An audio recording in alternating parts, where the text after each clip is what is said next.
Check, check, check. Yo. Hey, not muted today. How you doing? How you doing? What's going on, brother? Man, little girl's doing big things, man. But all right, otherwise. All right, otherwise. Okay. Looking forward to hearing about it. Um, yeah, a lot of maturing in real time. I'll say that. uh, That's what's up. Love to hear it. so, saw it somewhere. Might have been on the wrong profile though.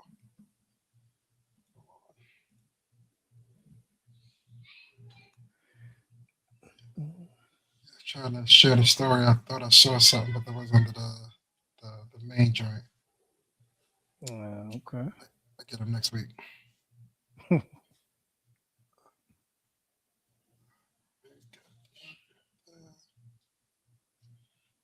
Check, check.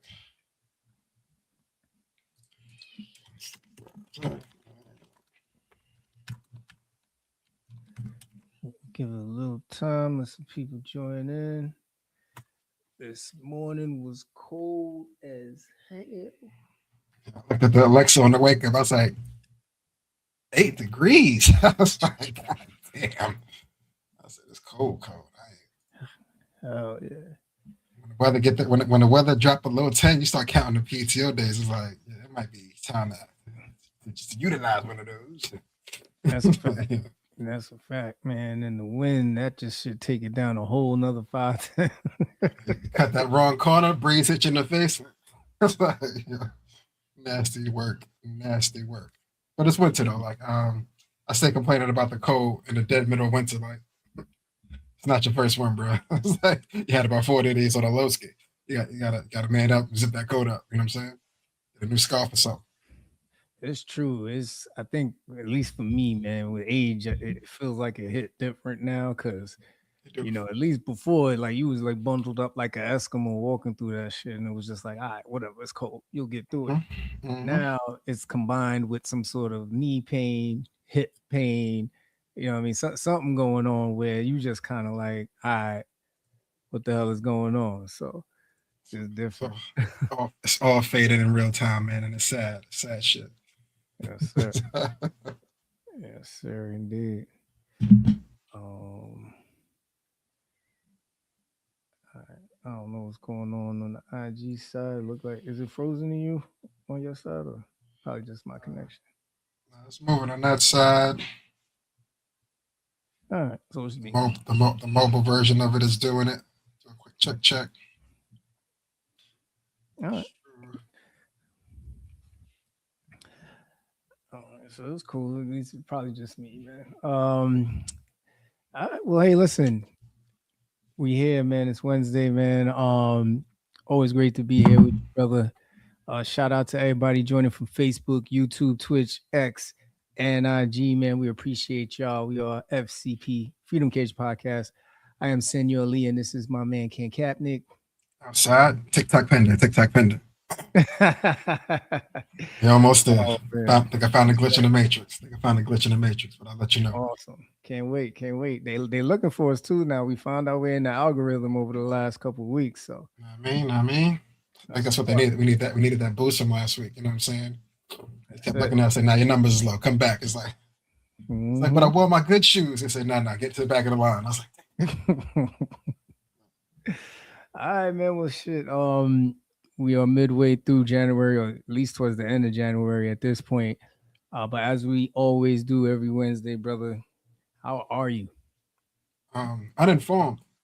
To be honest with you, it's like, That's new. um, the weekend was smooth. You know what I'm saying? I'm doing pretty good otherwise, mentally, physically for the most part. Um, but I had a situation with the kids. See, not to point fingers, but it's easy for you because you know where mom is from. You know what I'm saying? Like you speak the language. You know what I'm saying? On my side, kids is like, your daddy, like, what are we exactly? I was like, well, Black American, mom's Puerto Rican, so you got to mix of both. You know what I'm saying? She's like, yeah, but what kind of black? I was like, like my, grandma, from Brooklyn. Um, dad, Carolina boy, what I'm saying, moved here later in life. He's like, yeah, but before that, I was like, well, her mom was also Brooklyn. Um, his mom was down south. There's like, I said, Dad, what kind of like so we just regular black? I was like, I was like, what does that mean? she's like, like all my my black friends, West Indian or African or Haitian or they're pulling from places, you know what I'm saying? I'm like, well, yeah, we're African American. She's like, yeah, but what part of Africa? I was like, I was like, you know what, baby?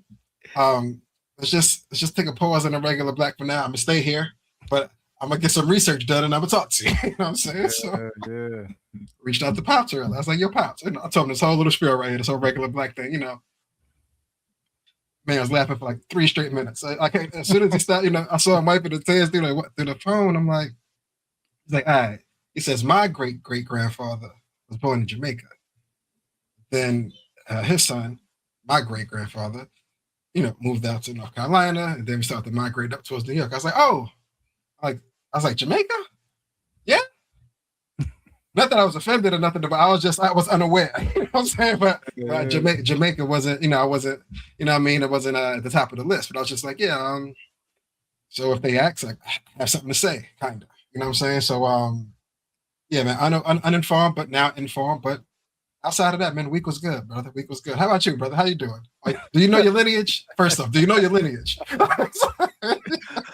It's funny because I had to do like several projects on this, man, and I feel like Dad kind of shortchanged me. God rest his soul.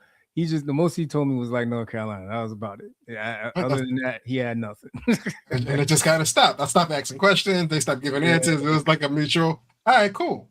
You know what I'm saying? But, yeah, with mom's outlined everything, like the heritage in Panama, and then one of my aunts said, we had ancestors in Jamaica. So yeah, because I remember that shit vividly in elementary school. I had to do a project about my background and where I was from. And I remember being so hyped because growing up in Flatbush, Brooklyn, like, what I'm saying? There wasn't that many Spanish people there, even though I love being Panamanian. But the minute I knew I had like 1/8 of Jamaican, I showed up the next day like Rastafari. Rasta. Where's the jerk, man? I just started going off. I was so hyped. I told everybody that would listen to me that next day, man. I kid you not. But yeah, I know. Gotta spread the word, man. Gotta spread the word. Yeah. But I'm cool, man. I'm saying on a personal front, everything's lovely, family's happy and healthy. So that makes it all happen for me.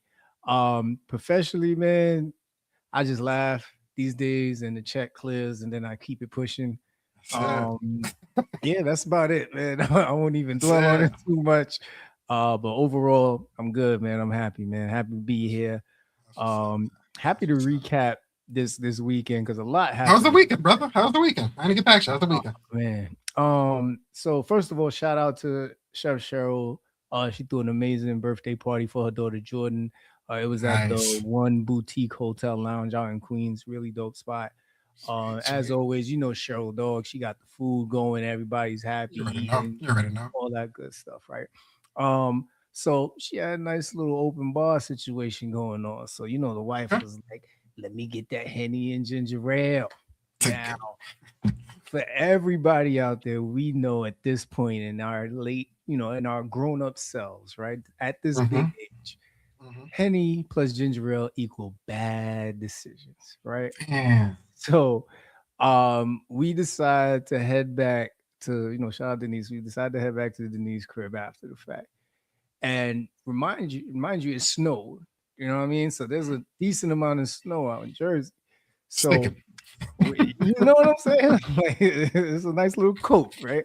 So now we go out in the back and remember I told y'all Hennessy and ginger ale, bad decisions. My wife goes, "I bet you I could do Snow Angels. I want to do Snow Angels, babe, so bad." I go, "No, you don't." She was like, "I bet I will." I was like, "I bet you won't." She said, "Watch me." She turns around, Kenny. She don't take one step. Face plant. Right. Oh, the reverse angel. Oh man. Oh, nobody wants to do a reverse angel. Oh, Man. Yo, she was doing Supermans on the floor. It was hilarious. Man. Oh, Man, man. not the reverse angel. Did she at least turn around and finish it, or she just was Superman out and got up out of there?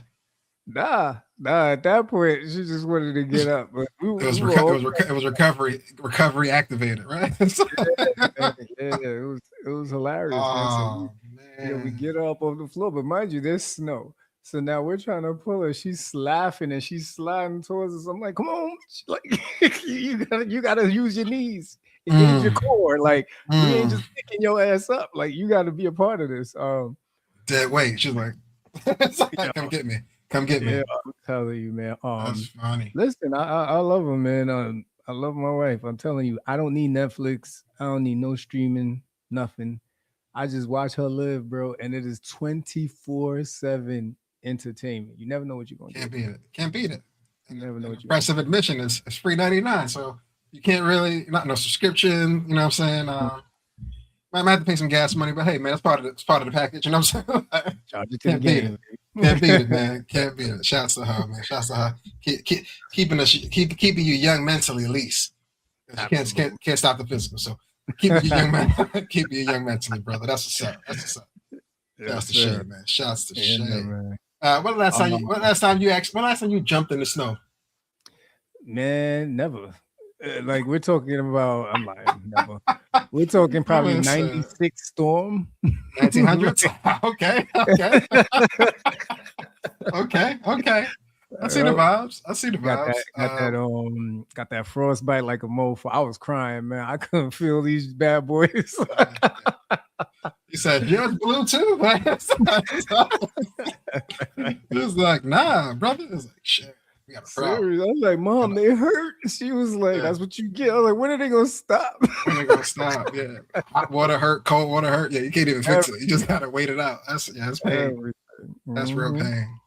Yeah, man. And then of course my son, man. I mean, I think he's inherited the entertainment part from my wife as well. So when your kids are in the room and random shit just happen, you're like, I just hope that ain't the shit that got to take them to urgent care. You know what I mean? Like, you hear something drop, you'll hear a wild noise, and you wait like 2-3 seconds, and you're like, all right, everybody good? Okay, cool. Right. So my son always does like these random noises, or something's always falling in the room or some shit like that, right? So we're out here having dinner, and I'm like, yo, bro, let me ask you something. When you be in a room, why is it always just like some random shit got to happen? Why you can't just be calm in one place? You're 13. At this point, you should have a handle on your reaction and shit. You're not bumping into shit no more. You should know what's going on. Bro proceeds to tell me his aroma just exudes noise. So now me and my wife are stuck for a minute. I'm looking at him, and she goes, "Do you mean aura?" He's like, yeah. Okay, all right. I was like, what's it smell like in there, brother? I was like, what's going on? I'm like, are you smelling things, or are things smelling you? Like, you know what I'm saying? What's happening? Aroma farmer. I love the kids, man. I love the kids. Getting the words off and then figuring out the real word. It'd be like, you know what I'm saying? Mind blown. Speaking of family, like, do your family trust you to make decisions, or trust your word if you said something happened without their presence? Yeah, I think they do. My family don't trust me, bro. Yeah, man. It hurt a little bit too. Like, because listen, got a little basketball hoop in the kitchen, you know what I'm saying, over the little pantry door, you know what I'm saying? The basketball, get you a shot on. Not crazy. Me and Kennedy got a quick little game 5, got little money balls and shit to the side, but whatever, right? So, everybody left the joint. I was walking back to the office, and I turned around, hit him with it was splash, Sean. Like, yo, splashy. Like, you know what I'm saying? And don't get me wrong, right before this, 0 for 30, brick house. Shit was going to the 3rd story, you know what I'm saying? Like, but I hit that one and splashed out. I was like, oh, And everybody turned around. I was like, what happened? I was like, nobody saw it. I just made the shot. They was like, all right, Dad. I was like, nah. Like, I'm looking around, no witnesses, brother. Like, it really happened. It's like, do it again. I was like, it don't work like that, man. I was like, it can't. I mean, it was a 1-on-1. It's like, all right, so we'll believe you. Everybody like winking to each other and shit. I'm like, wow, you know what? Good night, all you. There's no ice cream for none of y'all. Get out of here. But yeah, my family didn't believe me, man. I was heard about that. Yeah, man, it's tough, man. Those unique moments where you do something special and nobody sees it, you just Like, gotta, count. yeah, man, it's tough. It's tough. Does it count? Nobody's seen it, brother. Yeah, man. Hey, listen, some of your biggest victories are going to be when nobody's watching. So if That's a fact. take That any is a fact. solace, That is a fact. If anybody remember that shit, I'm gonna remember. You know what I'm saying? At least for this week. You know what I'm saying? I mean, you gotta take your wins when you get them. Take your wins when you get them. Indeed, man. All right, man. So I got a nice little topic for us to get into today, man. I've been, I watch a lot of fucking Netflix, man. And every now and then when I'm watching shows, a line drops and I'm just kind of like, yo, that'd be a dope topic. You know what I'm saying? Get into it, talk about it, reflect. You know how we do. Okay. So this particular show is called Found. And the character that says this line is Gabriella. I'll get into that show a little bit later in the entertainment segment. But the line she says is pain can be powerful if you let it guide you to your purpose. Pain can be powerful if you let it guide you to your purpose. I see the vision. Pain, failure. Okay. When you first seen this stuff, what did you extract from it that made you go, yeah, this is the one? Facts. It definitely made me feel or remember, I should say, those moments where, it was bad choice or bad experience and you feel like this I done fucked up, you know what I'm saying, and how do I spin this, how do I get past this, you know can I rebound from this? You start to have all those questions. And that instantly resonated with me with just being in the position that I'm in today. It's like I can definitely see how that line could resonate, especially if you have the mindset to be able to fall down and get back up, or realize that every lesson is a blessing in disguise. So, yeah, man, that resonated like that for me, man. How about you? Yeah, like the word pain is so interchangeable in this statement as far as how you receive pain, whether it just be a bad day or whether it just be a bad choice, like you said. But that whole, fall 9 times, get up 10 thing, it is a real thing. Like, so you have to experience some sort of negativity, whatever way or form it comes towards you. And then turn it into something positive if you could, Um, it can be powerful if you let it guide you to your purpose. Trying to think how you can. It sucks a lot when you experience that pain before you figure out what the purpose was. When that pain turns in to, oh, this is what I'm supposed to be doing. Like, what I'm saying? It's like, when you got the criminal friend, do some dumb shit, get arrested, come out, he's like, yo, did you learn? He's like, yeah, never doing that shit again. Like, you know what I'm saying? But he had to go through that dumb shit to be like, yeah, my purpose is on this side of the wall. I know that now. Like, you know what I'm saying? Like, so, but yeah, a lot of the stuff is like, touching the stove when it's hot. That's how you know it's hot. Some kids, some adults learn that way. They have to go through that hard time in order to experience it. But hopefully you are already on your purpose and or path. Experience a setback to know what you need to kind of pivot, maneuver a little bit just to keep you going in that right thing. But it could be extremely painful if you don't even have the purpose yet. You just keep running into pain and like regret and negativity. I know you're supposed to like kind of recourse on that if at all.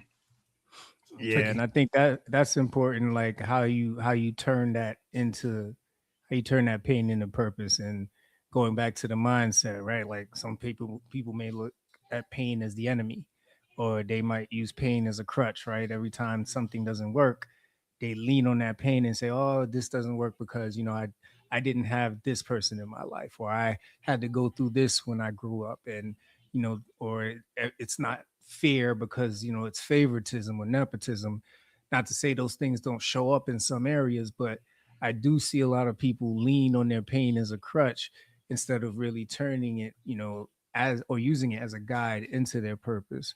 So that's why we're not here to quote. For me, it means that anything that really impacts us in our life, if we could find a way to turn that into the motivation that moves us forward, I think that's where you really change your definition of pain. I think you said it perfectly, right? Pain is interchangeable here. So are you going to turn that pain into your fuel for your purpose? And or are you just going to let your pain define you? I'll say it bluntly. If you've been a victim of anything, are you going to rise above that and advocate for it?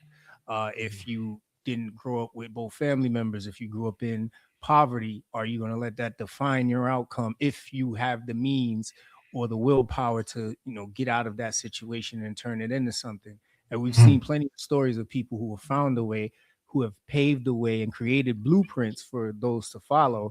So a lot of it is really information and motivation when you Right. really break it down. But why is pain like so defining? Like why does pain often feel like it defines us?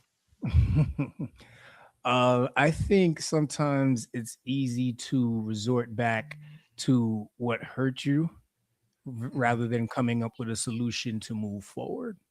Okay. Um, it's almost just like it's easy to sit down and just watch TV, right? There's really no effort into it. You're just sitting there and you're absorbing whatever's in front of you. That pain is there in your mind. It's burdening on you. It's weighing on you, and sometimes just sitting there is the only comfort you have because you feel like if you get up, that weight gets heavier. And then what if you fail again and get knocked back on that seat? Yeah. And I think sometimes that's how it can be defining. Okay. I understand that. I understand that. Is there a difference as far as like if you are suffering through something, like is it an automatic that you will grow from it? Like is that like something that people take for granted, or it's still Mm. a choice you got to make after the fact? That's a good one, man. I think that lies in the mind of the person and then the Okay. resources that they have available, right?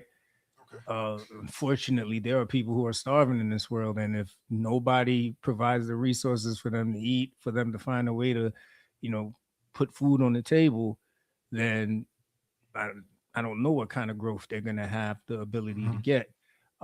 So sometimes it is the village. Some Right. people they're able to just crawl out of a situation because they have the means to get up and access things and get stuff done.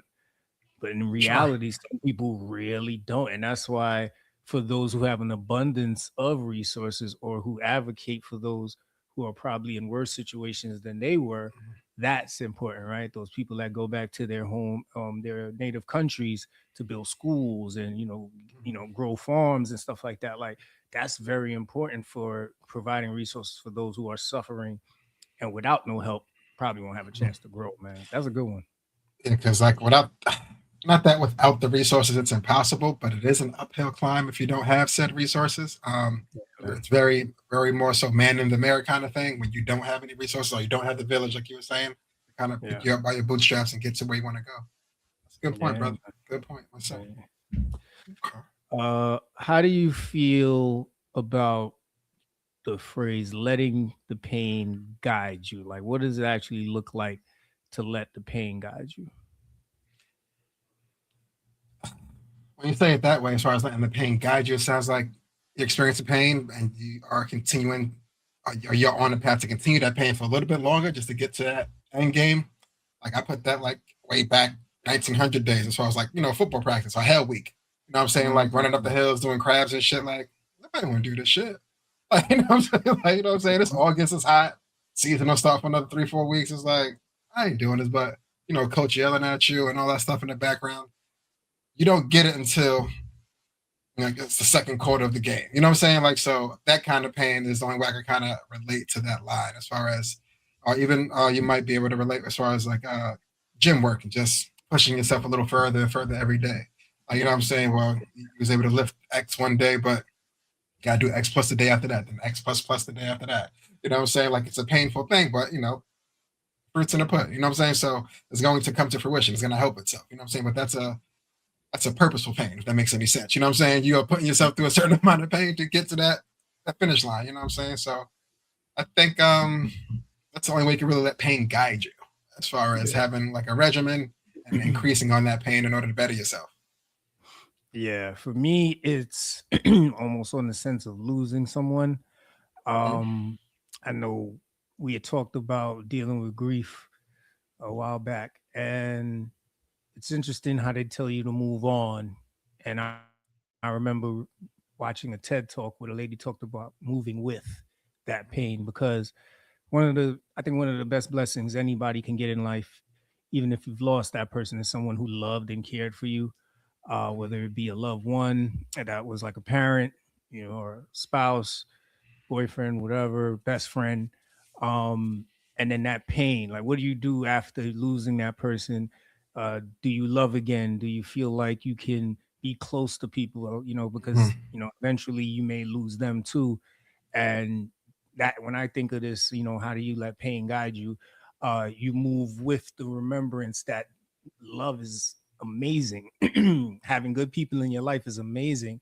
So you continue to do that, right? To continue to be around good people who care about you and love you. You continue to remember the person that has transitioned, because you're moving with their memory in your mind and in your heart. And it allows you to evaluate the people that you are actually getting close to over time.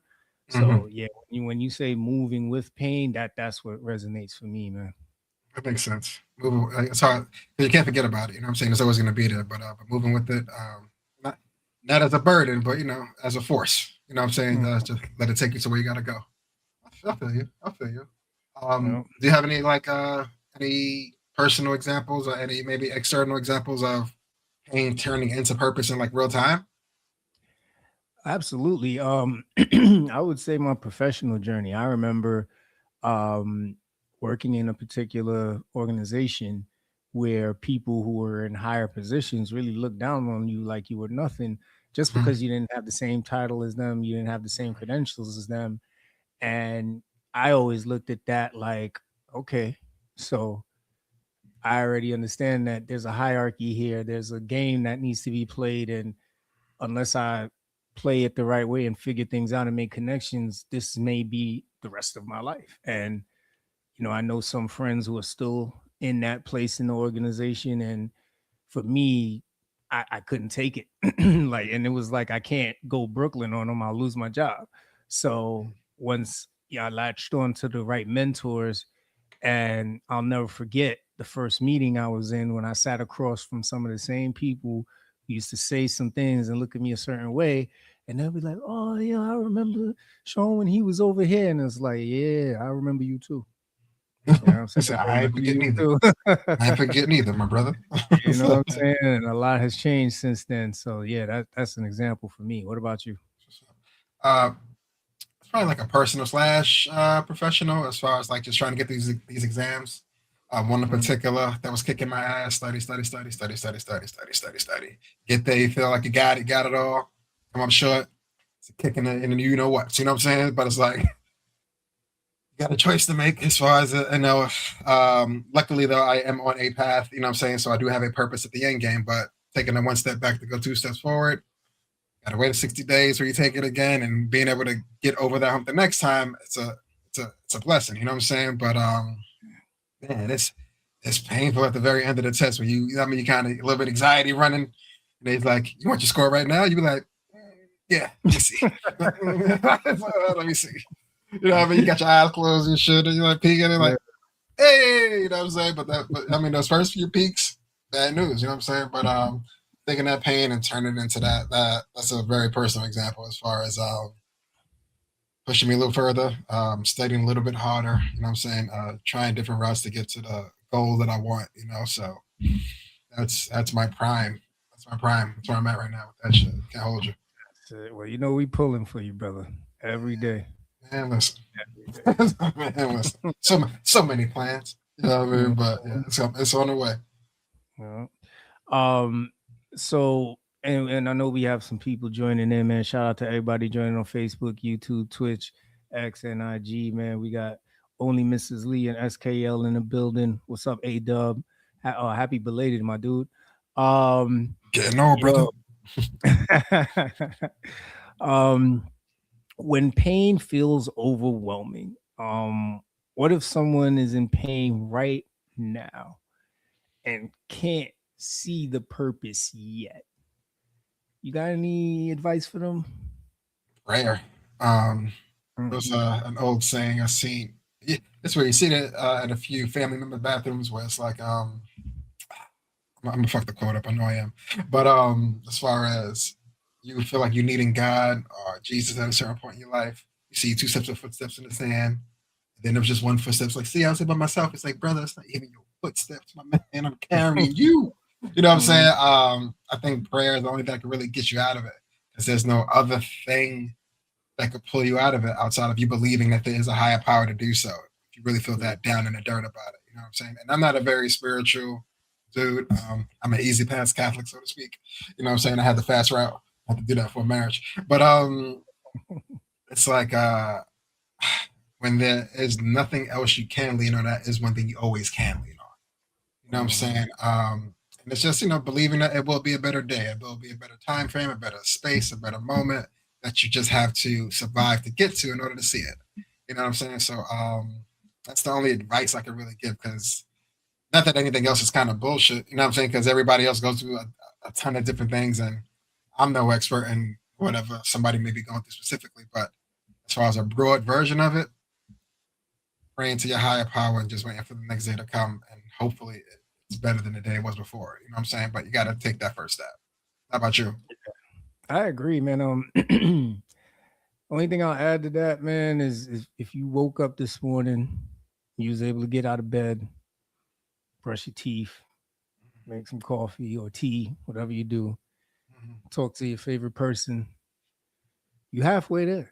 You know what I'm saying? Your day already started better than most people. So now of course there are people who are in different situations, but that's why I feel like what you said, bro, was perfect, right?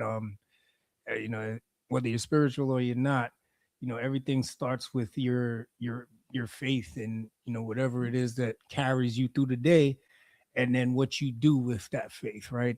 They say God will never give you strength, right? He'll give you a moment to show strength. God can't give you courage. He'll give you a moment to exude courage. Facts. So if you woke up today and you had the opportunity to do something, about your situation, even though it is overwhelming, that is the blessing in itself. And as Facts. long as every day you get up and you find that courage and you find that strength to go towards whatever it is you're doing to manage the pain, live with the pain, find the purpose in the pain, I think that's the goal in life, man, because it's too short, way too short. Said well, my brother. Said well. Yes, sir. For those listening, though, any main takeaways you think they should be able to walk with beyond tonight, as far as pain being powerful, but letting it guide you to your purpose, brother? Best tip I'll give you is make sure you start every day pouring into you. Whether it's a motivational video, your favorite song, your favorite podcast, FCP. whether it's coffee, whether it's coffee, tea, whatever it is, take 15 minutes, y'all. 15. I know it seems like a lot. Some of y'all, it seems like a day, but take 15 minutes and do something that's dedicated solely for you. It will change your outlook on how you start your day, right? I think they analyzed that most people who no longer have to take transit into work are happier people because the commute into work was one of the biggest issues anyone had before they got to work, and then they had to deal with the work shit. So the minute people didn't have to get on the train, deal with, being all squished up and train delays and all of that, they were happier employees. I mean, that honeymoon phase may have died out now, now that everybody's used to remote work. Facts. But in that first year, that was like really a game changer for people, not having to commute into their job. So take that time and pour it into you, man. What you got for the people? I'm gonna kind of repeat what I said before, man. Prayer is powerful.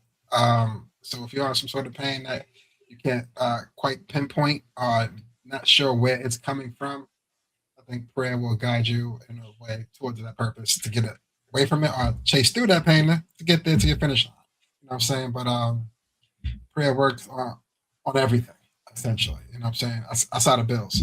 Um, you gotta go to work, nigga. You gotta go to work. You gotta get these checks. But yeah, I kind of lean back on that one, honestly, as far as something to take away, something to do towards. Great advice, man. Great advice. So to kind of round this thing out, man, listen, pain isn't something we choose, but purpose is something that we can. I think when we stop running from pain and start listening to it, we may discover it's been pointing us towards our calling all along.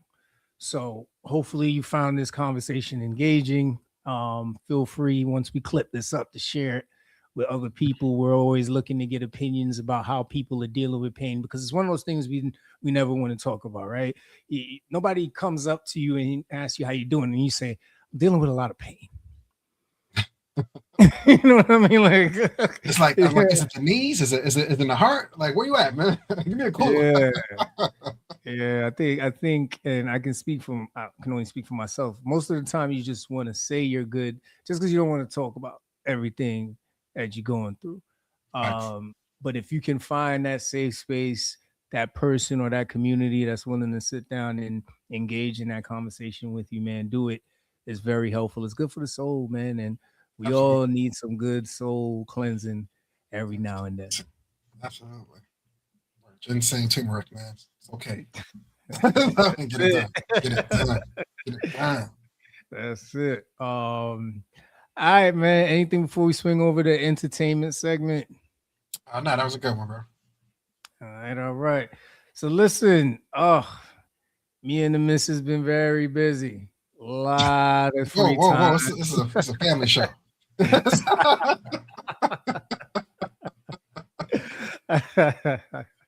Oh yeah, hey man. Sometimes are you still watching? Like nigga, man, you meant loud as hell. Mind your business. Mind your business. Exactly. So first up, man, this one was a bit of a sleeper, but shout out to my cousin Ariana who put me on to this one. It's called Runaway. I'm just phrase it's close to press and play. That's an awesome series, man. That's what they got me. Yeah, man. How was it? So I'm gonna frame this one as, man, you can't trust nobody. Oh, this is my kind of show. Okay. It's that kind of show. You can't trust nobody. It's based on a Harlan Coben novel. Oh my God, novel about a father who's played by James Nesbitt searching for his drug-addicted runaway daughter, only to uncover a dangerous underworld of secrets, cults, and murder. It's about 8 episodes. A British thriller that premiered in earlier this year. We're still in January, right? What am I talking about? But it spirals into over-the-top events, which is typical to Harlan Coben. I mean, he's got several shows on Netflix that are really popular, such as Fool Me Once, Stay Close, and Safe, just to name a few. I've seen all 3 of those. Very good. But this one is just as good. You definitely want to go check it out, man. Yeah, it's very interesting. One of those? Another mind-blowing ending as far as, you know, who did what. Just go watch it. I like those. Okay. Okay. All right. Next up, man. You remember Shameless? Yeah, I do, but I ain't gonna lie. I think I missed like the last 3 or 4 seasons. I ain't gonna lie to you. So did I. Okay. But yes, good show. So did I. So you're probably gonna remember this young lady, man. This show is called Found. I'm gonna frame this one as Stockholm Syndrome meets Private Investigator. So Shanola Hampton, she plays a crisis management team manager that's led by her, but she secretly keeps her own kidnapper captive in her basement to help her solve cases. Oh, that sounds like a crime. Okay. All right. It's wild, man. But it takes you through all of these different events where they're literally solving cases. She's got a crew, and each one of them have this really quirky skill that they have. One's, of course, the tech guy. One lady, she just has this way of reading people. The other guy, he's kind of like the enforcer. So they all work together and they work in this company. But there's a hell of a story behind it. Of course, you guys know I'm not a spoiler. But it's definitely a good watch. It's funny because the minute that it came on, it reminded me of Tracker that's on Amazon Prime. Just because the way that the cases come to her and then she has to solve them, except Tracker doesn't have like a full-on team. He does have people that he works with that aren't directly with him during the search. Okay. But it's interesting because the show was actually on NBC, got canceled, and then Netflix picked it up. It's got about 2 seasons. It's decent watch. Okay. And then I think a lot of people hope it gets revived. I'm not too sure. You know what I mean? Just You, for don't, the you see fact that you don't see a season 3 on the way? yeah, man. I mean, for me, I Damn. I, I don't see a season 3. I would be surprised if Netflix picks it up, but if they do, I'll check it out to see how they're going to carry the story with the ending that they just showed us. And for anybody who's watched both seasons, they know exactly what I'm talking about. So yeah, man. I mean, it's definitely. I think this is a good watch. I give it about an 8 out of 10. Okay. Okay. Yeah. I know you just was talking about NBC canceling that show. Netflix, they also canceled the Vince Staples show. It just finished season 2, or it just premiered season 2. I did see season Mm. 1. Very funny show. For those that don't know Vince Staples, the rapper actor. Um, Somehow he swayed Netflix to the budget. You know what I'm saying? So yeah, the first season super funny. A lot of cool things in season 1. I did not see season 2 myself. That could be why they canceled it. But yeah, it sounds like they're not going forward with season 3. Although it did have high acclaim, the Rotten Tomatoes and all the critics gave it good scores. They won't be picking up with season 3, man. So we'll see, man. We'll see. Now I have to go watch season 2 to see if it was bad.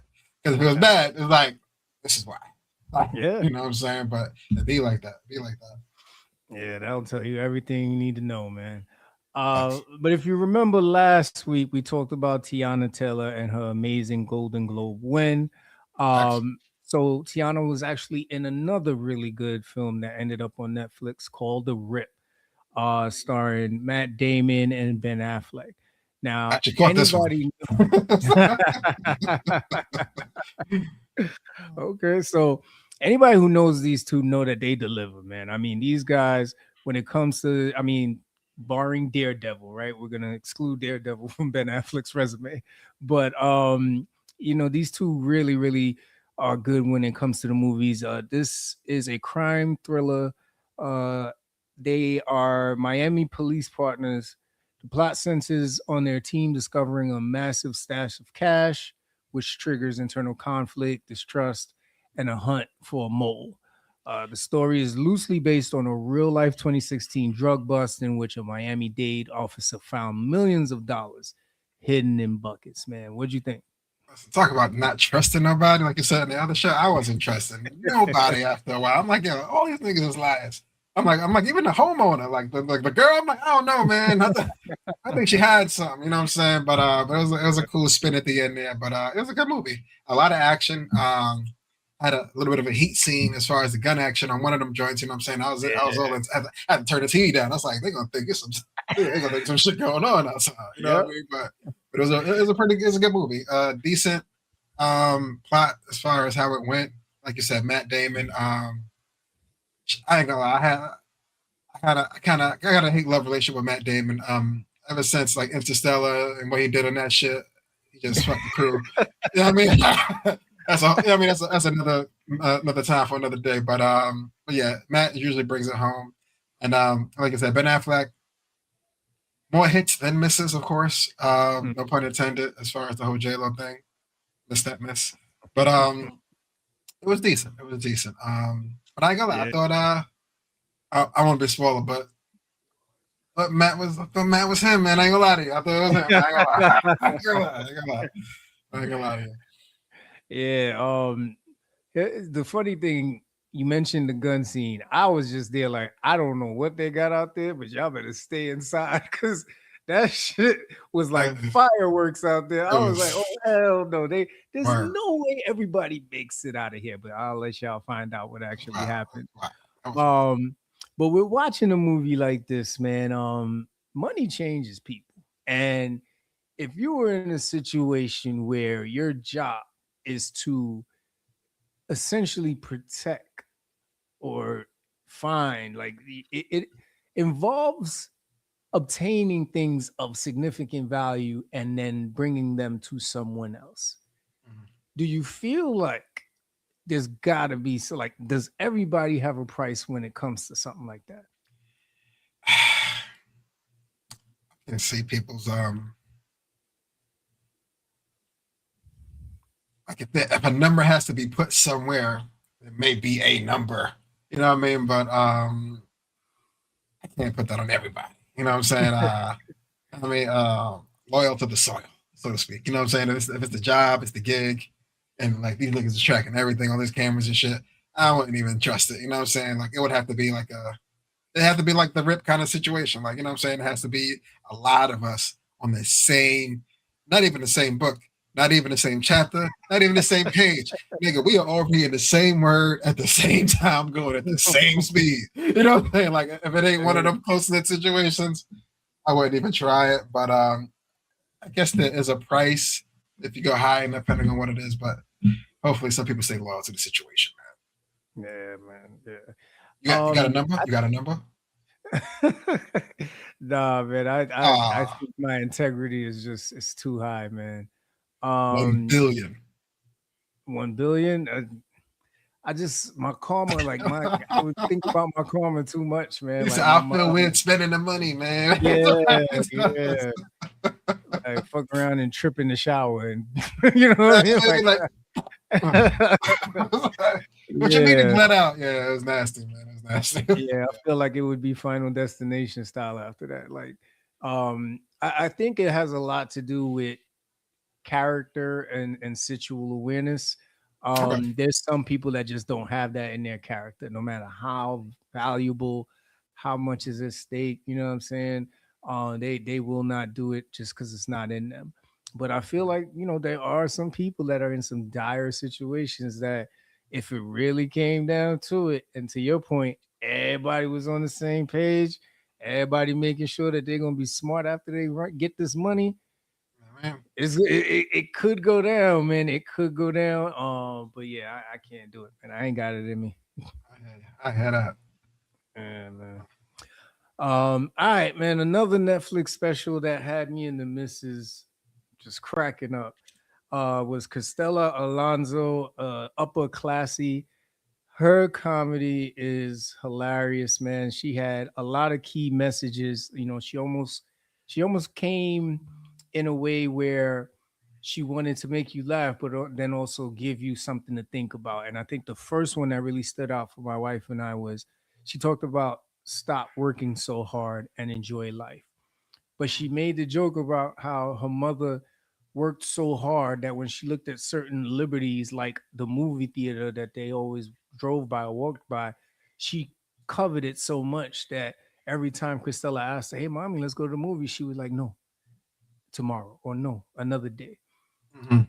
She worked so hard that she felt like she didn't deserve to go Oh, into the movie. This is what Christella was talking about. And then her mom passed away and never got to go into that movie theater. And that sat with me, as I thought of my mom and her working two jobs my entire life until mhm. she retired.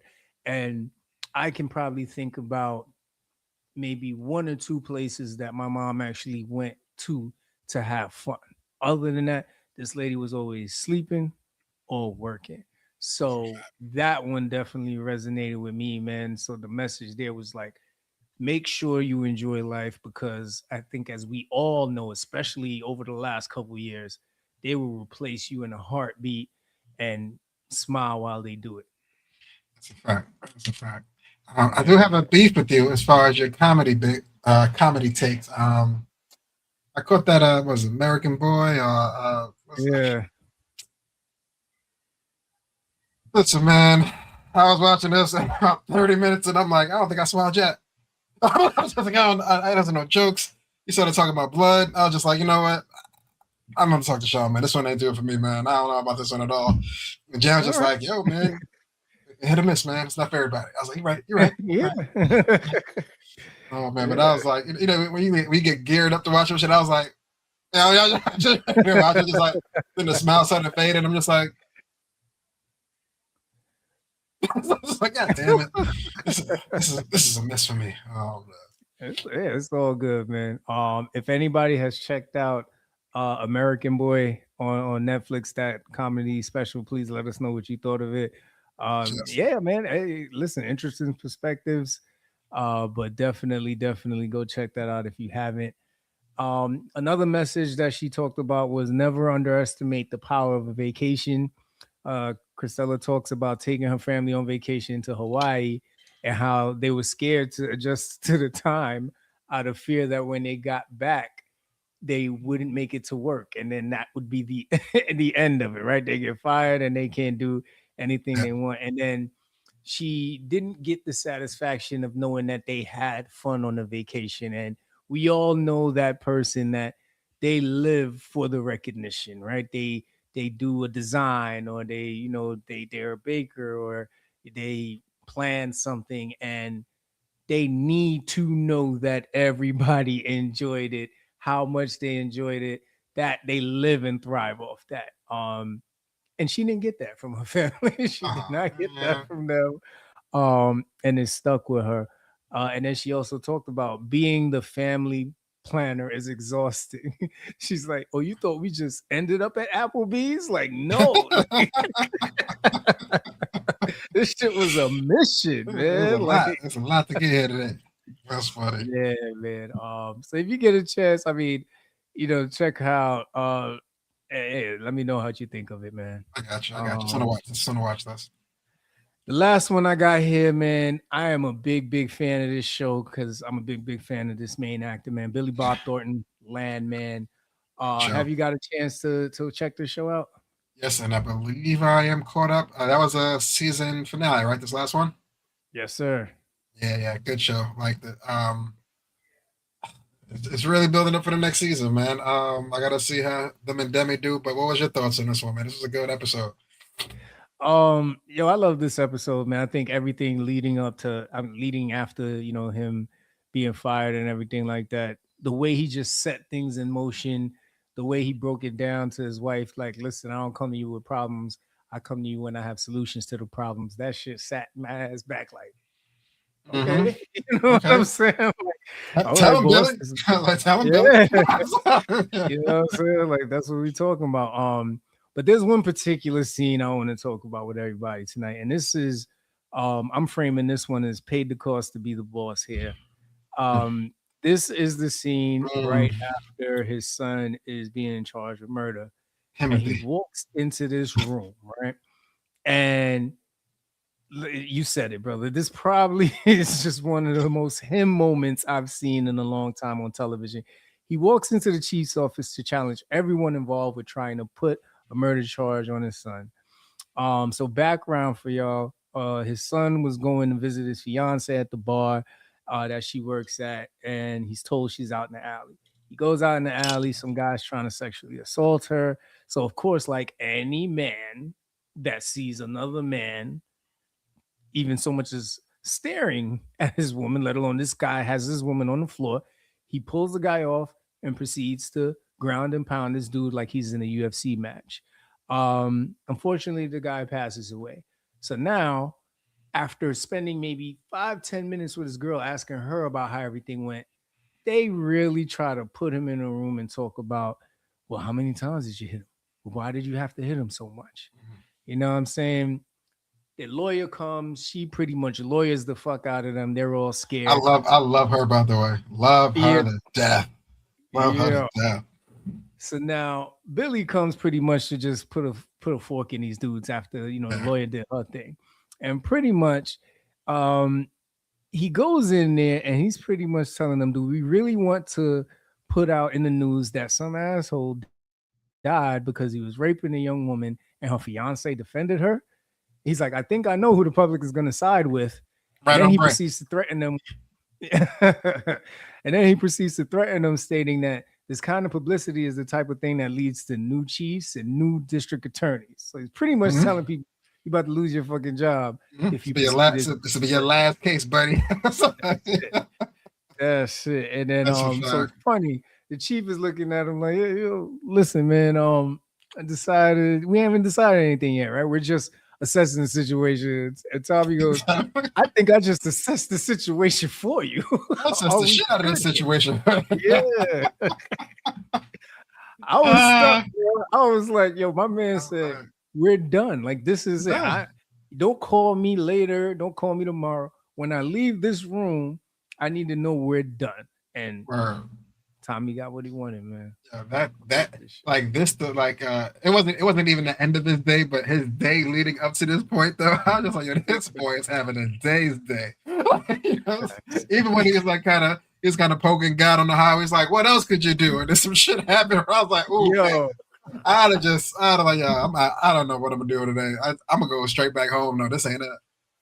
Yes. Oh, man. And then one last scene here that I think was a great way to wrap up the show, man. Yeah. And I'm framing this one. Cool too. Yeah. And I'm framing this one. Generational curses can be broken. As the finale comes to an end, you know, Tommy finangles the bagel, does his usual business thing, and creates a whole new oil company. And he proceeds to hire everybody around him. Gotcha. Now, the cool thing about this, if you've been watching the show when they've introduced his father, is that they had a terrible relationship. And you could tell that Tommy was now doing that with his son, Cooper. And these are those generational curses that we really don't think about, where the experiences we may have had with our fathers or mothers, we then, you know, pass on to our kids because, hey, that's what we went through. So you should be able to go through it too. But you see them kind of circle back and become this stronger unit as they go into this new business venture.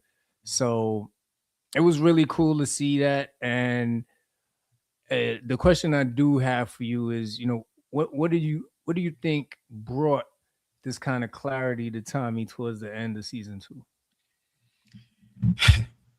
Shit, pain leading you to his purpose. You have to get fired. Like none of this, like if he don't get fired, none of this happens. You know what I'm saying? So I was just like, he had to experience or go through something as far as like not feeling betrayed or backstabbed, but it's like, yo, I helped your husband build this thing here. You know what I'm saying? Like, and the lawyer's telling like, not the lawyer, the financial manager is like, yo, he built this to be sold, man. He ain't build it for the long haul. You know what I'm saying? So he turned that pain into a super purposeful thing, and his son just happened to be a low-key genius as far as, you know, securing all the land in the early episodes and finding different ways to he was doing a lot of ass betting too. I'll give it to him. Like he was doing this with $1 in his pocket and some change in his boot. Like, you know what I'm saying? He's like, yo, I get your money back. You know what I'm saying? I just need some access. You know what I'm saying? But I really think him getting fired was really the catalyst for all of this. You know what I'm saying? Because if that doesn't happen, I think he's just kind of, you know, hoping she don't fuck up for the rest of the goddamn, you know what I mean, turmoil. You know what I'm saying? So again, that was definitely the catalyst for him. Yeah, and I mean, you could feel what I feel about, you know, the wife wanting to, you know, carry on the legacy and everything like that.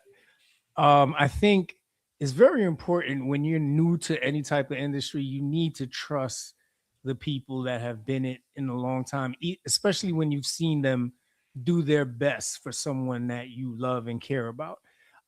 So seeing them have that fallout just because she felt like she had something to prove, it really hurt. So I agree with you. I think the firing has something to do with it. I think watching his business partner and friend die definitely put some clarity in his mind, right? Like, can't do this forever. Yeah, to your point, right? How are you going to find purpose in this pain, and what are you going to do with that? And then also, I think watching how his father was doing, right? He was bitter. He didn't want to talk to nobody. He didn't have nobody. And here Tommy is. He's got this amazing, crazy wife, amazing, crazy daughter, this brilliant son, like you just said, and all these cool people around him that do the best for him to thrive. I mean, it was just amazing how they tied this up at the end of season two. Hey, shout out to Tommy for getting his pops the physical therapist. You know what I'm saying? Because that was the play of the season on the low. Pops ain't been. He's like, he said, I ain't been as happy in the morning in decades. His pops is cool as shit. Like, oh man, I ain't gonna lie. Earlier in the season when he was talking to the neighbor, the daughter's friend, I was like, is he gonna do what I think he's gonna do? No, you know what I'm saying? You know what I'm saying? But he kept the PG. He kept the PG though. Yes, sir. Yes, sir. But yeah, man, a lot of really good TV out there, a lot of good movies out there, man. So if you got some time, check it out. If you have checked it out, man, feel free to let us know how you felt about any of those shows in the chat. If you're watching this after the fact, man, leave us a comment. Don't forget to subscribe, all that good stuff. Please do.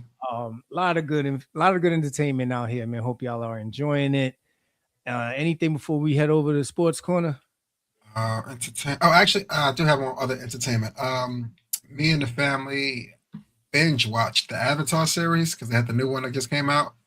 So, bro, these is all Titanic type fucking timeline movies, bro. I'm talking 60. I'm talking 150-minute plus. All of them. You know what I'm saying? I'm like, we was taking breaks and shit. We got to pick back up on this one tomorrow. But we got through all three of them. If you haven't seen any Avatar, it is a cool 9 hours you got to dedicate. You know what I'm saying, to the situation altogether with all three movies. But the family did like it. I think Lennox liked it the best out of everybody. But it was a good series. The last one, The Fire and Ash, it was dope too. It was super dope. So if you haven't seen it, go catch that. It was pretty good. Okay. All right, man. Moving over to FCP Sports Corner, man. A lot went down football-wise over the last 3-4 days, man. Let's start with the NFL, brother. Bills and Broncos. Listen, man. Josh dropped the ball, man. He dropped the ball on so many different levels of this season, as far as this being this season, you were supposed to do it, but him having all his ops out the playoffs, like, not that it was going to be a cakewalk, you know what I'm saying? But we did assume it would be a lot easier than it has been in the past, 6 seasons or so. But that I knew the game was over when he was running and just holding the ball all cavalierly and just whoops. I was just like, oh, he don't know how serious this game. Okay, my bad. Maybe it's us. And then to miss the pass at the end, a little over the head when it could have been a touchdown. I'm just like, these are the moments that made Brady great, and you ain't him, brother.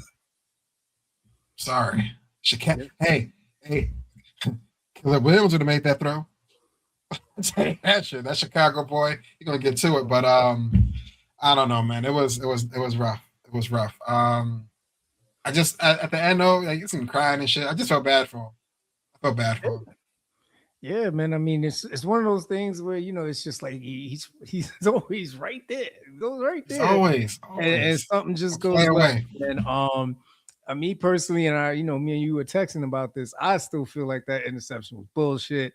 I totally get the fact that in the exchange, in the the ruckus, he ended up taking the ball from him.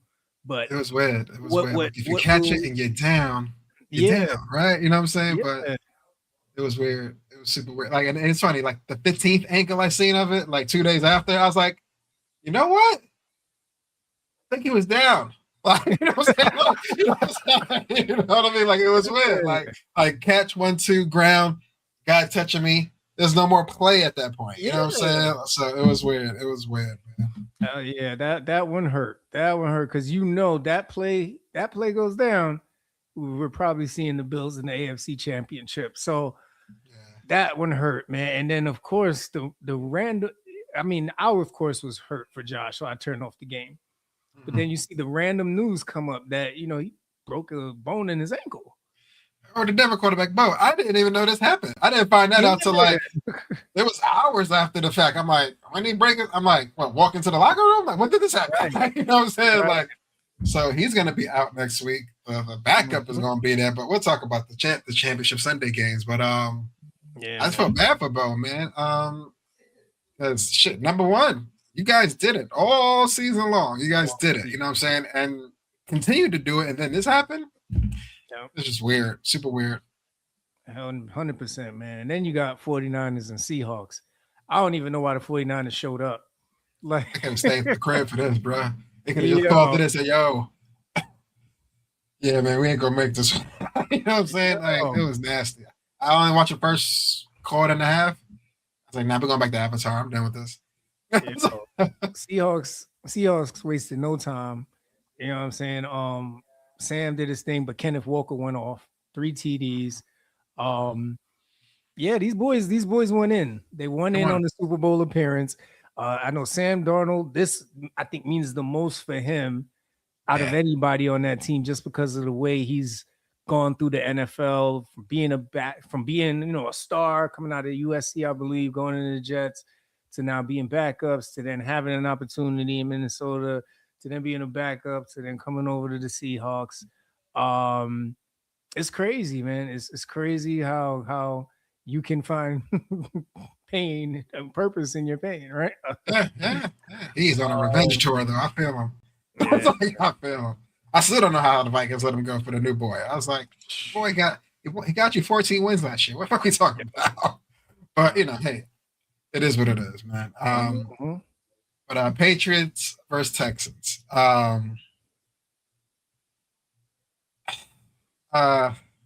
Listen, is Houston? Do they have a dome? I got to double check that. I don't know if they play in a dome. I know they got a nice field, but CJ Stroud was not ready for this cold. He wasn't ready for that snow. He wasn't ready to be hit that much. Like, you know what I'm saying? He was flustered at a minimum. Like, you know what I'm saying? So, like right after the game, they was like, yo, we might have to cut this boy. I was like, yo, damn, that's a bad game. It's like, hold on. Like, you know what I'm saying? But yeah, man, Drake May, granted, they did have one of the easiest schedules of the season. We're here now, you know what I'm saying? But yo, that's back in the championship game, bro. What's your thoughts? Yeah, I mean, CJ was running for his life for 4 quarters. That O-line has been Swiss cheese all season long, but for some reason they work for Davis Mills. I don't understand what happened. And I honestly thought, and I think one of the announcers or broadcasters even said it, do they go to Mills? Like, is this moment too much? Like, you know what I mean? And I honestly don't think anybody would have faulted D'Amico, but I totally get D'Amico saying, nah, man, like I can't do that to the boy. Like, he's here, he's trying. I gotta live and die with this quarterback. But I swear, turnovers in the first half of this game, brother. I'm gonna give you one more. I'm gonna give you one more drive in this second half. If we don't get a touchdown, don't feel go. If we don't get a touchdown, brother. I'm gonna have to bench you, man. We can talk about it after the game. Sorry. Yeah, I swear, D'Amico, I would have understood you. I would have understood you if you said, "Listen, CJ, you saw what the fuck just happened. Like, you see what's happening. I gotta at least give him let's give him 1 or 2. Like, you know what I'm saying? Just 1 or 2 drives. Just see if it's really let's just switch it up. The whole line. Is it really the defense? Or is it just Davis got something figured out with this offense? Like, I would have loved to see it for at least just 2 drives. Just 2 drives. Let us see it. And but hey, man, this is what happens when you're the starter. But yeah, like you said, man, Patriots in the AFC Championship, man. Yeah, man, that was rough, man. And, it's weird with CJ because even after the injury midseason, they went on a run. As far as like the last 7 or 8 games, they did awesome. But when you look at the stats, like his stats was like faded. It wasn't him winning these games. You know what I'm saying? The defense won these games. You know what I'm saying? So defense went up against the Patriots, and they got one of the best offenses in the league, unfortunately. So it was kind of tough to, you know what I mean, kind of mask the fact that he ain't that good right now. You know what I'm saying? He's been on a downward spiral for the last 6 weeks, but we've been winning these games still, so nobody really noticed. But yeah, that shit was a full-blown display in HD, 4K, 8K. It was nasty. It was nasty. Yeah, man. And it's almost like, do you now look at like Will Anderson and Danielle Hunter, and now all season, do they start to practice? And I don't even know if this is a thing ways to make sure that sack fumble can lead to a touchdown, because they was getting to Drake. Like there was no doubt about it. They had him just as nervous as CJ. They just couldn't turn those turnovers into points. So I think that's got to be. I don't know if there's a training like that out there, but there are ways that you can get that shit and or send that email. House. Yeah, man. Or send that email to Texans.com. Like, you know what I'm saying? Like please. Like, I mean, because let's be serious, right? Davis Mills had that same offensive line. If I'm wrong, please let me know. He had that same offensive line. He had the same receivers as he did. What happened? You know what I mean? Like, what is happening out there? So now you mean to tell me you put CJ in there, you're going to put CJ in there again next year. Granted, he could have a Bryce Young kind of comeback, right? Bryce Young had an amazing season to me this year. So he could have a Bryce Young comeback next year. But if he doesn't, that defense, man, like they're going to have to figure something out and find out how to score. Because, man, listen, woo, How was that? I don't know. The last game of the week, it was the Rams and the Bears. I was torn against this one because I like Matt Stafford. I like the Bears did this year. It was in Chicago. It was nasty too. It was snowing. It was nasty out there. There was some Khalid magic at the end as far as getting them in the OT. But my only takeaway from this one was, listen, y'all was down. Y'all was scrambling. I made this wild fourth down play to win. You know what I mean? To tie the game up or whatever. Not tie the game up, but come within a point of tying the game. My only takeaway, bro. You are home. This is the playoffs. You just had an amazing play to get here. Go for two, bro. You had. There couldn't be any more energy. You know what I'm saying? Running through the team, the sideline, the crowd. You had everything go for you. All we need is 3 yards, bro. The game is done. Mm-hmm. But, hey, I don't know if it was a statistics thing, if somebody's in his back ear say, yo, man, play for OT, bro. You know what I'm saying? Like, but to kick the field goal, OT, 3 and out here, 3 and out there, 3 and out here to get the ball on the other side. Then that's when the defense just melted, bro. Defensive pass interference, 20 yards here. Another defensive pass interference, 15 yards here. I'm like, all right, want to kick this 20-yard field goal for the win? Sure do. Thick ass kicker walked out. Like, yeah, I'm gonna get this done. Like, yo, I was like, come on, man. But just to Chicago, man, hell of a season. Listen, this will teach him to the coach especially to believe in. Like, it's not that he didn't believe in the team, but believe in moments. You know what I'm saying? And that was a moment I think they could have capitalized on if they did go for 2, because I think they would have got it. I think it would have been a good play call, whatever it might have been, and I think they would have been able to get that 2-point conversion to take the lead and get up out of there. But shouts to Caleb, man. Caleb, I don't know how to pronounce his name. Do with the nails. Do with the nails. Yeah, shout out to Matt Stafford and them boys, man. They are he gets it done. Lady Stafford gets it done. So that's it. Yo, man, with those wins, this is my favorite Sunday of the year. It's better than Super Bowl to me personally. We call this AKA Championship Sunday. We do find out who will be going to Super Bowl to go see Bad Bunny and Ice. You know what I'm saying? At the same venue. Who we got, man? AFC Championship. You got Patriots and the Broncos, brother. Who you got for this game? I got Patriots, man. No Bo Nix. This is rare territory for a backup to just come in and kind of, do something like this at this juncture of the season.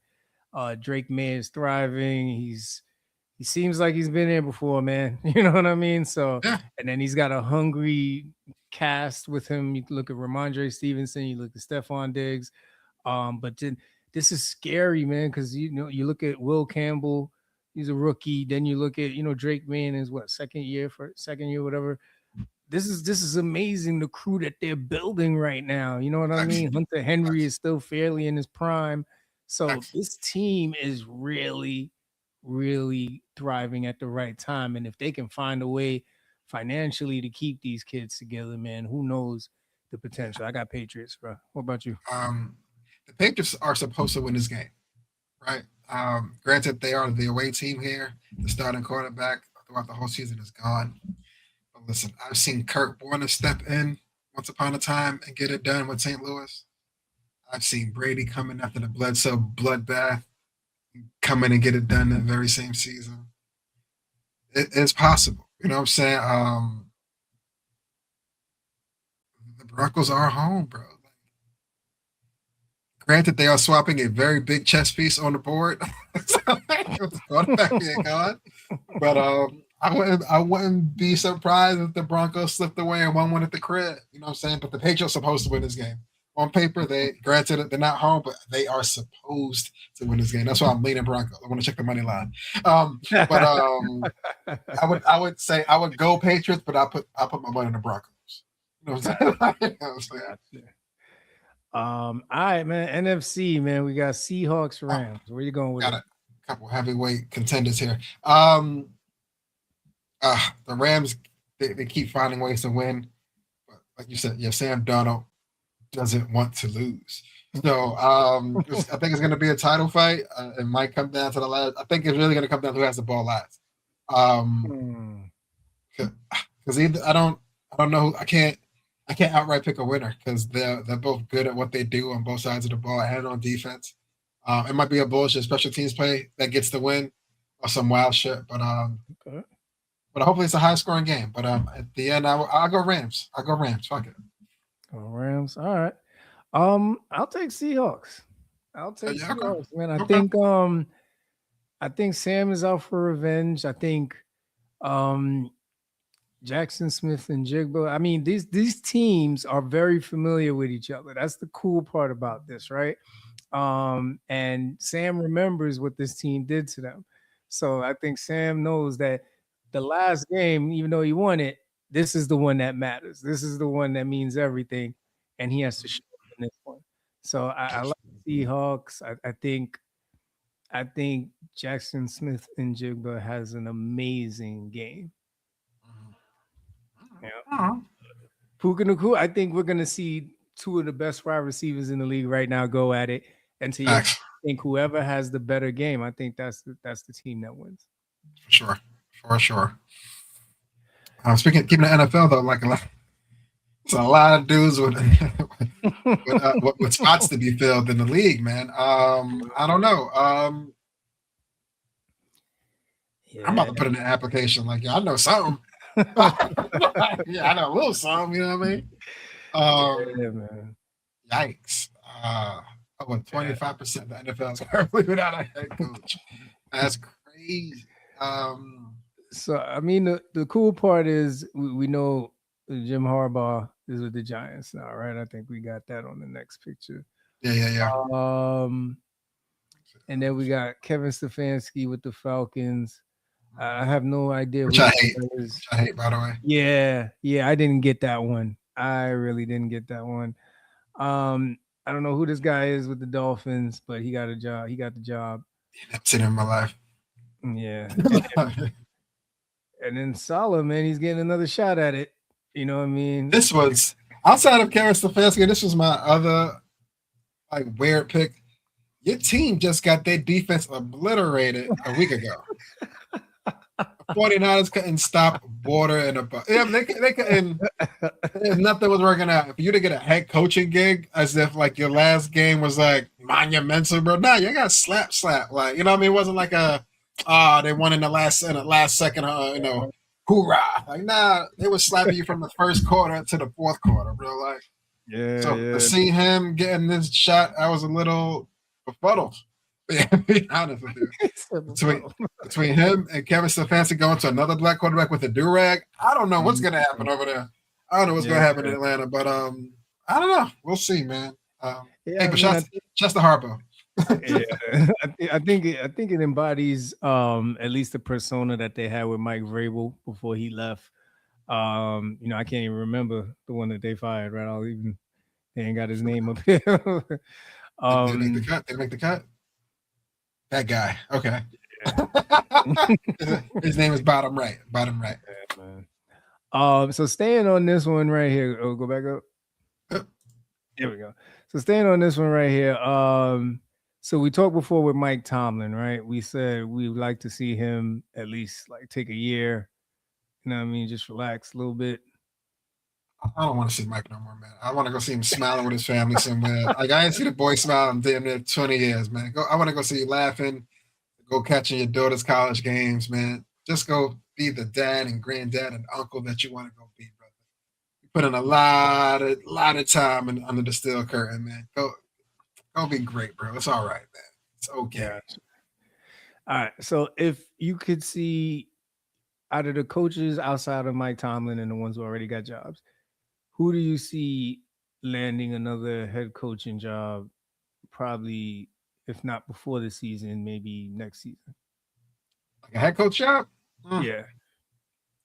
I see a lot of these dudes right here, unfortunately, going as assistants and coordinators to a lot of different franchises. I'm not sure if any of them get the head coach nod out of this group. I don't see it happening for none of these guys, unfortunately. I'm still surprised Stefanski got. I still can't believe Stefanski got a job, but yeah, I don't know. I don't see none of these guys turning that leaf over to run another franchise in full. Offensive coordinators, defensive coordinators for sure, but I don't know. I don't see it. I don't see it working out. Okay, all right. I can see the Bills making a push for Mike Tomlin.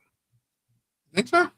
I can see them probably trying to sway him to be like, nah, bro, just come over here. Josh needs you. He needs that standard that he can follow, man.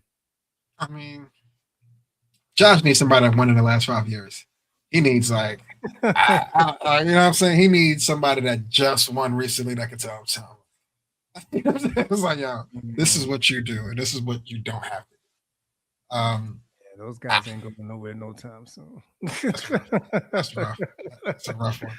All right.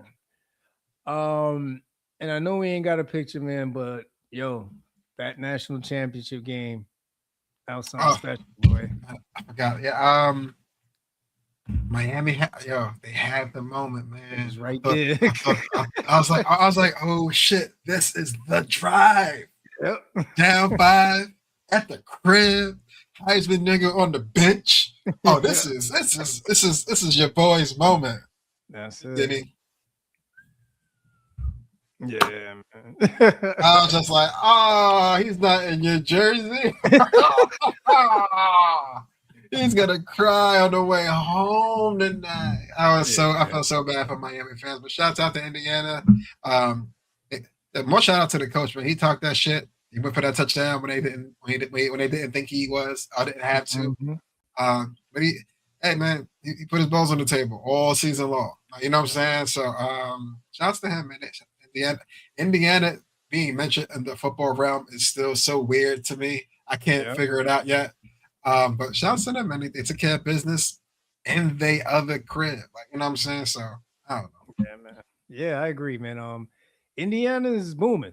Like Indiana is booming right now with the Pacers, the Fever, the Colts. It's a damn shame what happened to Daniel Jones. You know what I mean? But you got the Indiana college program. So yeah, man. Shout out to Indiana. Shout out to Mendoza, man. Hell of a game. Really had the perfect season. Like he really had the perfect season. 16-0 Heisman winner, going to the league. Like I would just retire off straight NIL. I wouldn't go to the league. Like, yo, I'm rich already. Like, you know what I'm saying? Like NIL, this championship money on my back. I'm gonna go use this degree I got, bro. I'm a 6-year starter. I'm out of here. You know what I'm saying? Like I did what I had to do. There's no more perfect season than this. You know what I'm saying? I don't want Tim Tebow-esque magic on me when I get out of here. You know what I'm saying? Like Tom Brady was only great because, you know, they snubbed him in Michigan. You know what I'm saying? His first couple of years. You know what I'm saying? And he had to work to get there, you know? Yeah. I don't know. It's hard to transcend that kind of perfection into the league. You know what I'm saying? Everybody that's great in the league had a lot of struggle on the college. Not a lot of struggle, but experience struggle on that college level. So I don't know. Yeah. Hey, shouts to him. He's gonna be a number 1 draft pick. Might go to Raids. I saw Tom in the stands. Saw Tom out there. Yeah, man. And last but not least, man, NBA All-Stars coming up next month. So the starters were announced, man, and this is a mean group. This is a mean group. A lot of talent. Listen, shout out to Steph for still getting recognized in this, man. I didn't think he was gonna get in here. I'm the best shooter in the world for a few years, and a few more years to come. Like it'd be hard for him not to be listed there. But hey, she was missing though. And I was looking at this list hard down here, like who in the West needs to just shake that man hand, like yo, you gotta go start, man. And I'm looking at Luca, man. Because everybody like Victor's not sitting, he can't sit, nigga too tall. Honestly, Nicolo, he's hurt, no? Yeah, he is. He is Shake hurt. yeah, I know I forgot about that injury. Yo, shake LeBron hand, like listen, man, please keep the shit going. You know what I'm saying? Like, there's no reason I can't play anyway. You know what I'm saying? Obviously, I can't play anyway, so I think he should hand that over. But if he was fully active, I'd have been looking at Luke like, yo, what's your teammate, bro? Let him start, man. Just a tip off. Listen, it's the changing in the guard, baby.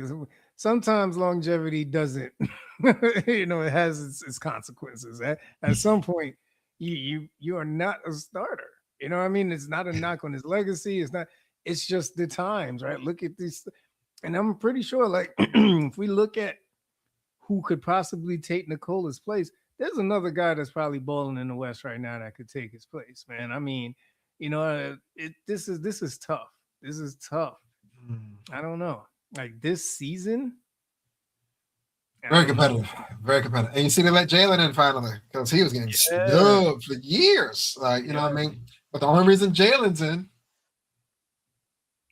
is Tatum's out. Hey, you found purpose. Man.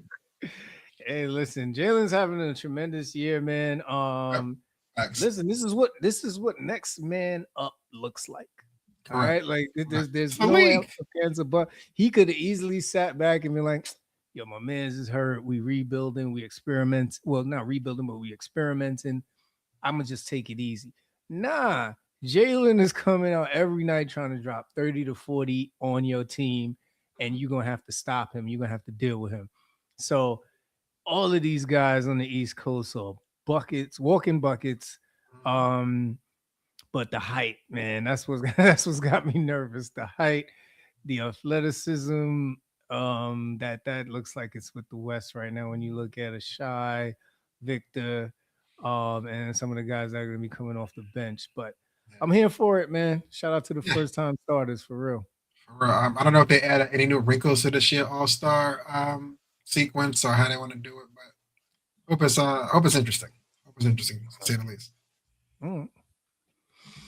All right, my brother. Anything before we get up out of here?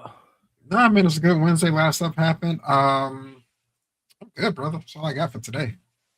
Yes, sir. All right, man. Well, shout out to everybody on Facebook, YouTube, X, Twitch, and IG. We appreciate you.